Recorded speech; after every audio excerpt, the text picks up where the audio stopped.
Apparently we had some big ass windstorm, which is weird because it's nice out, which knocked over that tree, which I'll show a picture of, and my bike. So hopefully nothing is busted or broken.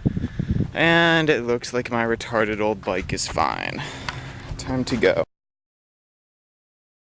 So Shu gets to the retention pond with Floops, and he opens the door of his blue Lamborghini and pulls Floops out and wraps the body in plastic and wraps it up with a couple of bricks and drops it in the retention pond.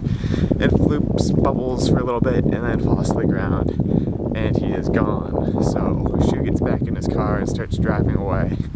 And you know, of course, she was doing something before this whole Floops fiasco happened. So she like sits down and he's like, I'm trying to remember what I was supposed to be doing, but he can't remember. And this really concerns him, so he calls over one of his best friends, Becky, and Becky is a rabbit. So he calls over Becky and he's like, Becky, what was I doing before I went and I murdered that Floops guy and threw him in the pond? And Becky's like, I don't think you're supposed to say that. You're not supposed to frickin' be murdering other, like, rabbits or whatever the hell you are. And he's like, oh, oops, I have to kill you too now. And Becky's like, no, remember, I'm your friend, so I'm really fucked up too. And so Shu's like, okay. And then Shu and Becky hold hands and go waltzing into the sunset. And by waltzing into the sunset, I mean they decide to go have another adventure.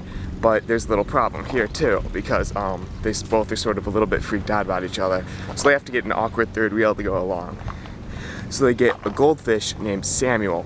Only the thing is, he's a goldfish, so he has to be in a fish tank, who's in the fish tank, like the fish bowl's in a wagon, and they have to wheel the wagon around. So it's really awkward, because I mean, they have to freaking pull their friend around. They, you know, can't go up escalators and shit, which is a huge problem, because I mean, like, every building has an escalator in it.